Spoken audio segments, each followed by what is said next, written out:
my father, who had his doctorate, was a professional motivational speaker and a golf pro. He had all these, like me, he had all these studies and stuff that he talked about. But this one, which is really, really cool, it says actions, right? Actions shape attitudes and beliefs. But I believe the great is still yet to come. I won't stop fighting, man, until I'm done. Good morning, folks. Welcome to the 22nd Breakfast Ball. If you recall, guys, when you're rich and famous, if we benefit you in any way, we get 10%, right? That's the way it works. That's the way it works right here. All right. So I would like to introduce myself. I'm your host, Bob Cardia.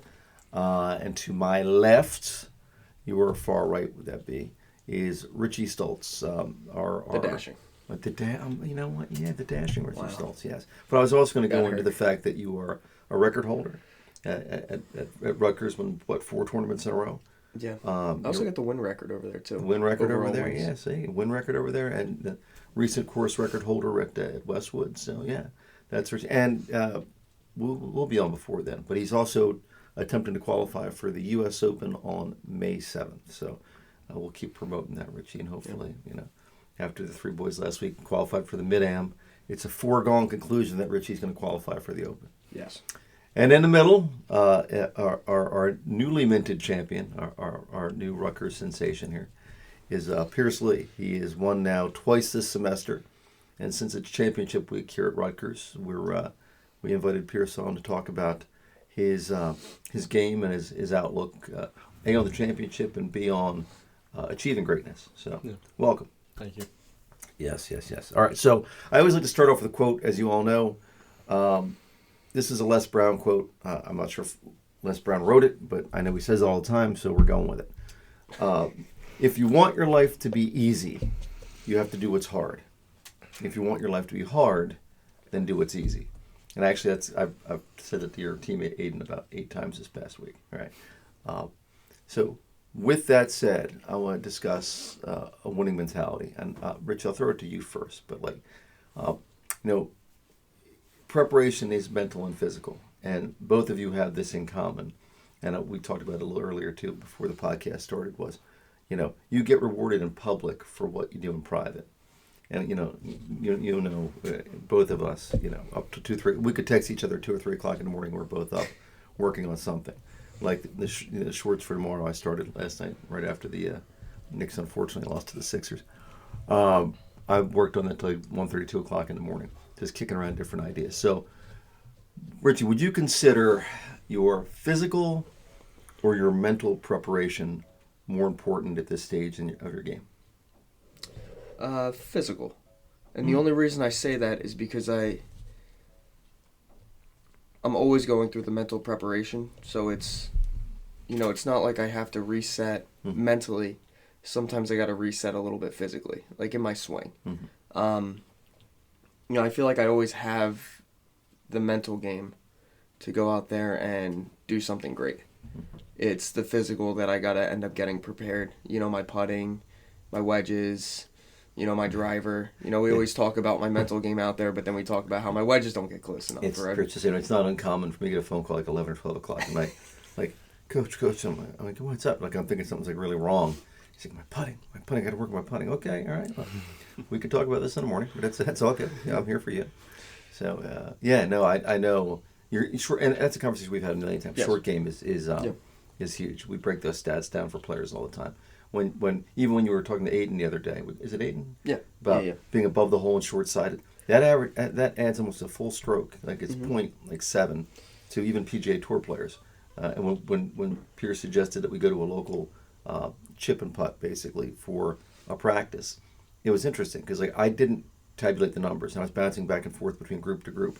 And after the round was over, I said, okay, Pierce, you had the lowest score, and Aiden, you had the highest score. And I had no idea what the numbers were. And I know Aiden had a hole in one at one point during that. Mm-hmm. But just the entire way he hit that shot, the 20 to 30 yard shot, I knew that there was no consistency in what he was doing. Mm-hmm. So, preparation. Yeah. That's interesting. Well, now, with that said, I want to go to Pierce because I want to let you talk about it, I promise. But my noticeable for Pierce since he got here, and you haven't been playing that long, right? You've been playing how long?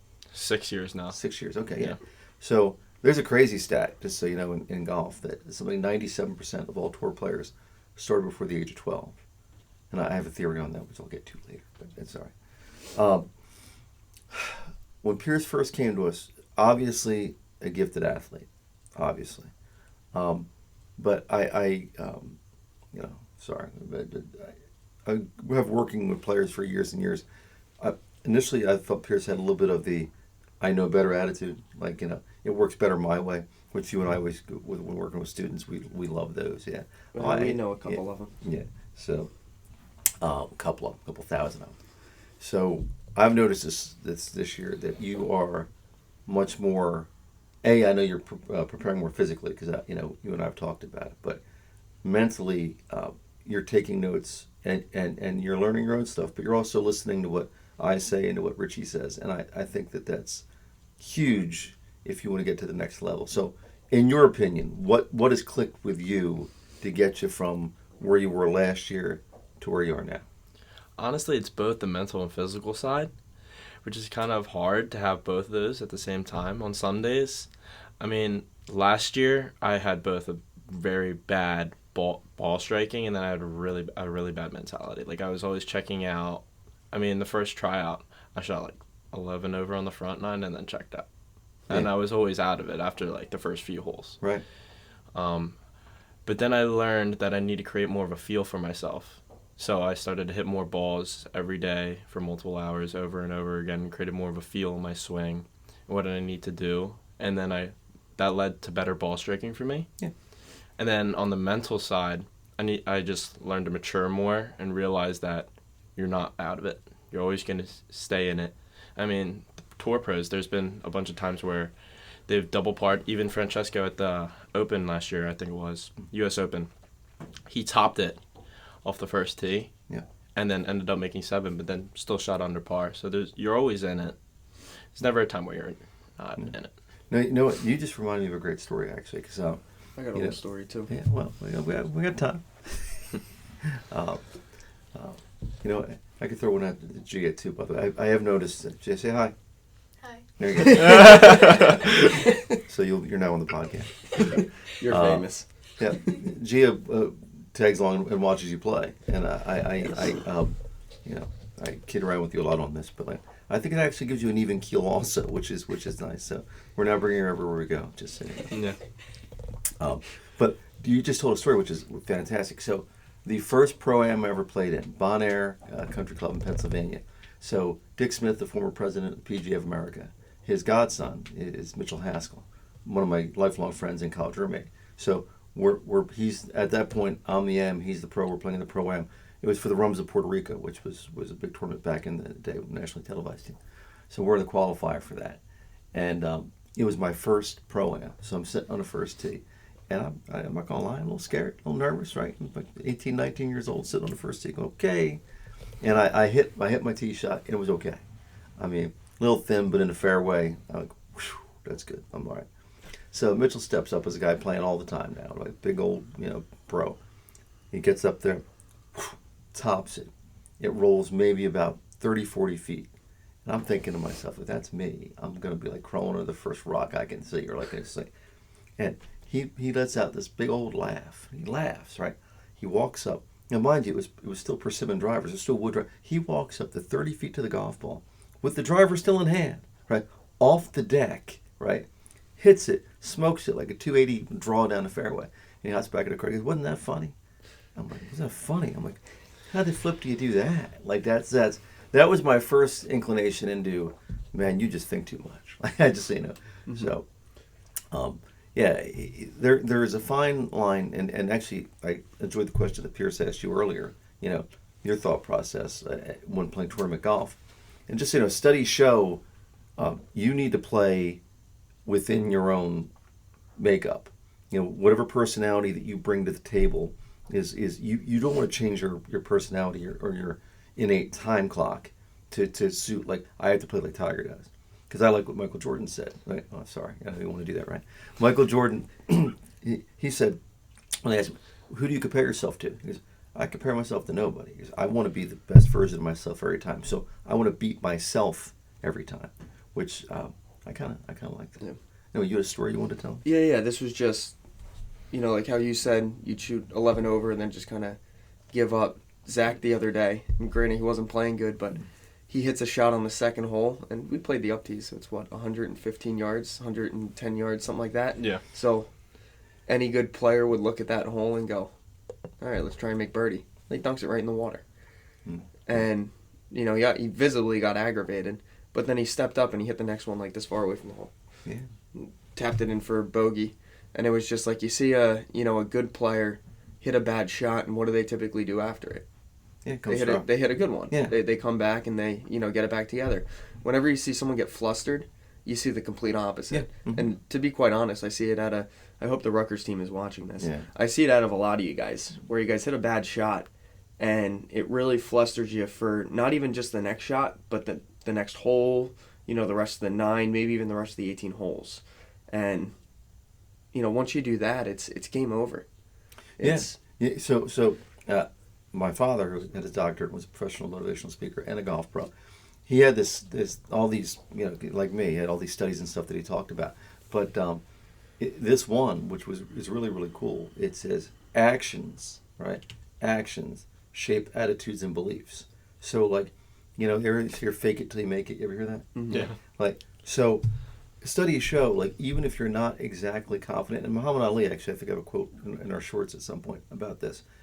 Even if you're not the great one you want to be yet, act like it, right? Because your mind starts to buy into it. It's like the superhero pose. I don't know if you ever heard this. Yeah. People puff their chest out and sit like this. Like it releases whatever is cortisol and whatnot. You instantly start thinking better, more positively, more.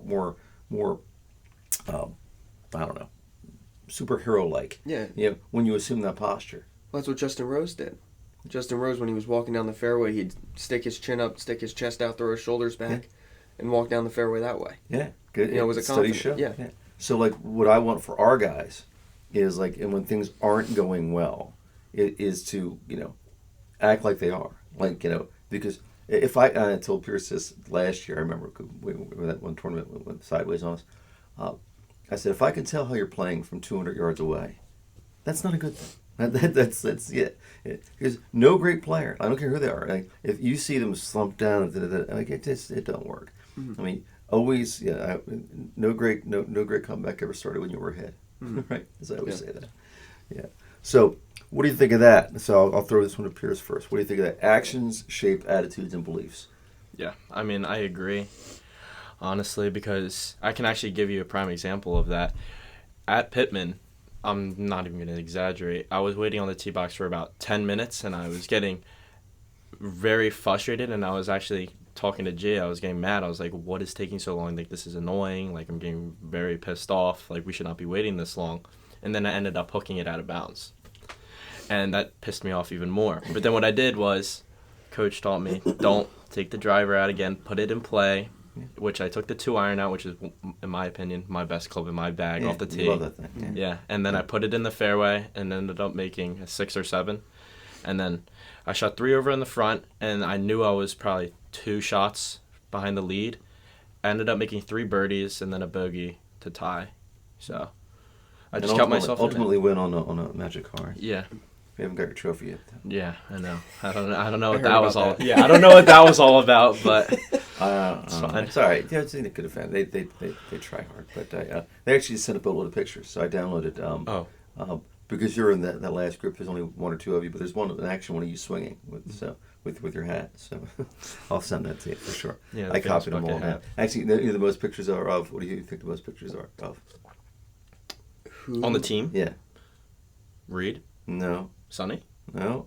You. No. Well, Corbett. No. Well, yeah, there are a lot of Corbett. Yeah, there are a lot of Corbett. There's also, who went off first? Sonny. Gloria. Oh, Gloria. I forgot about that. So I'm what sorry, happened Gloria. was that the photographer followed the first group out, and he took there's like at least 5-6 pictures of Gloria. And then when play got really, really slow, like the group's ahead of the guy, like went inside and then came back out again. There was like a 2-hole gap. So he just hopped in, and the group moving the slowest, right? Corbett was the second slowest. They started taking pictures. There's probably 4 or 5 pictures of Corbett, 4 or 5 pictures of Gloria, one of him. Yeah, one of me. Yeah, one of you. Yeah. But I saved them all on my computer, so I'll send them all out. Just remind me to do that. Yeah. Yeah. So yeah, that's I love the rub of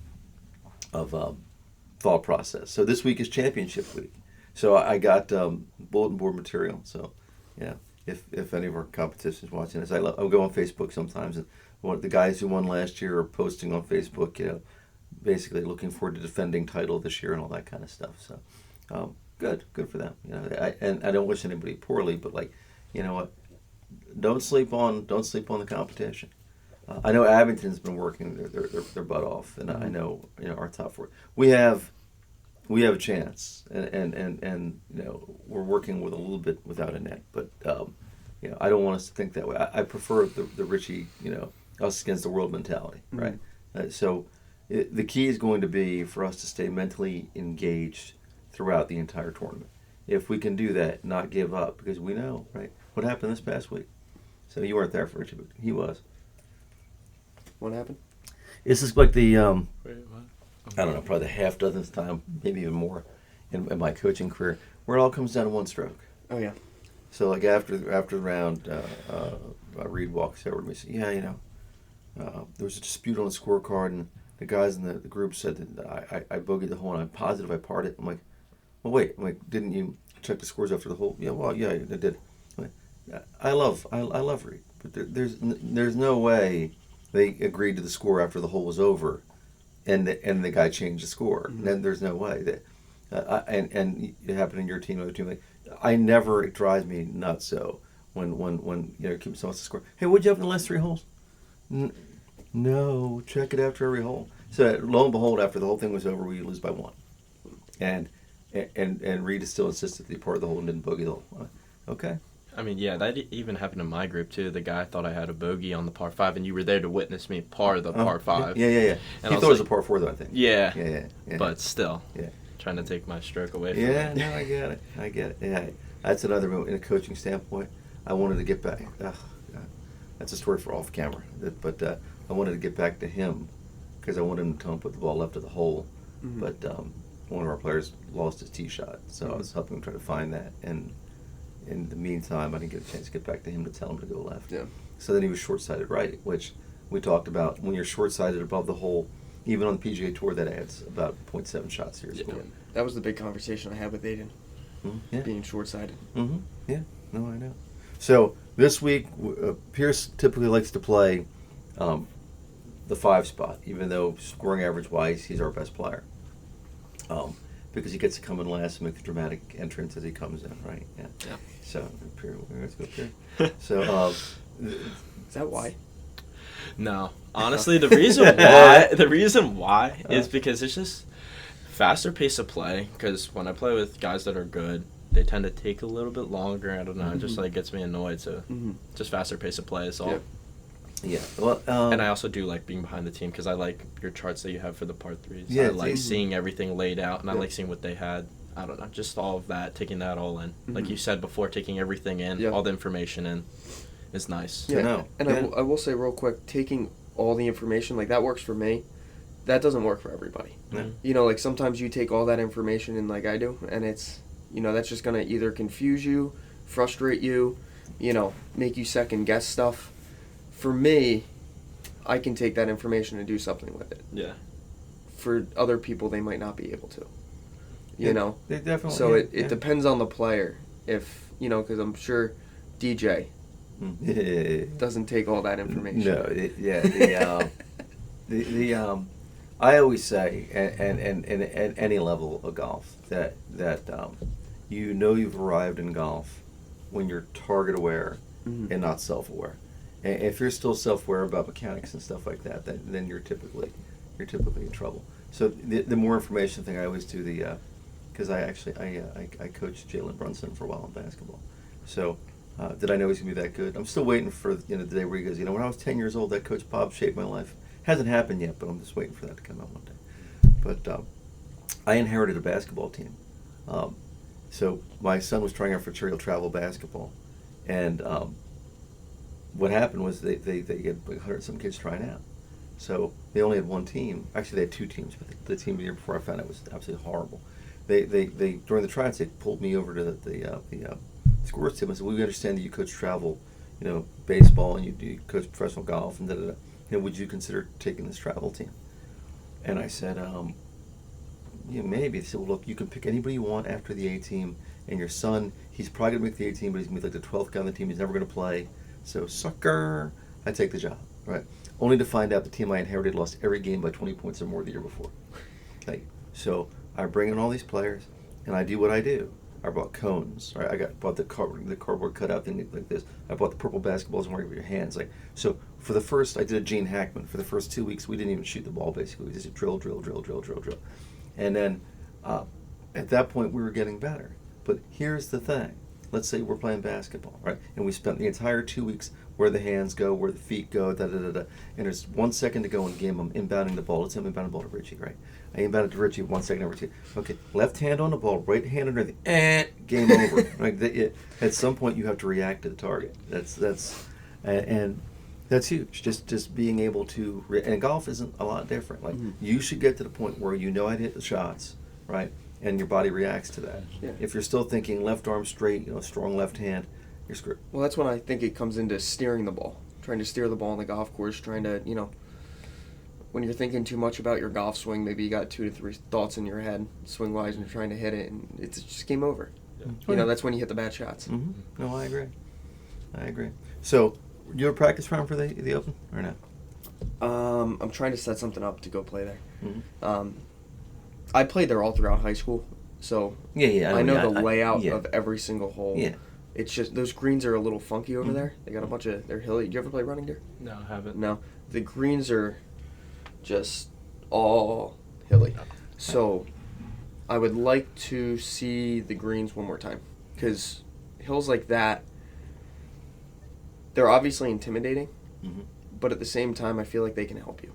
Because you can play it off some of the hills. You got backstops. You got hills you can I can hit a draw to and let it roll towards the hole. Yeah, And, that one short par 4, you got to be underneath that hole. the short par 4. It's a really short par 4. It's you got to be underneath the hole. The green slopes back to front. It's over like a little canyon type thing. Oh, on the third hole. Yeah, Dog whatever it leg's is. a little Yeah, bit left. Yeah, if you're from behind that hole, that's just like doomed. Oh yeah. I know that's a 3-tier. Yeah. So the funny thing is, I played that. I forget. It was the day before, I think the Gap Championship or something like that. Mm-hmm. And they had that place tricked up. I mean, it's like when you play Seaview. Like if you play the Bay on a benign public day, it's an easy golf course. If you play it when they double cut and roll it, and then the wind's blowing, it becomes a whole different golf course. But I know you know. I know you're on it. I'm expecting great things. So this weekend, Pierce, any bold predictions for Pierce Lee? Winning. Mm-hmm.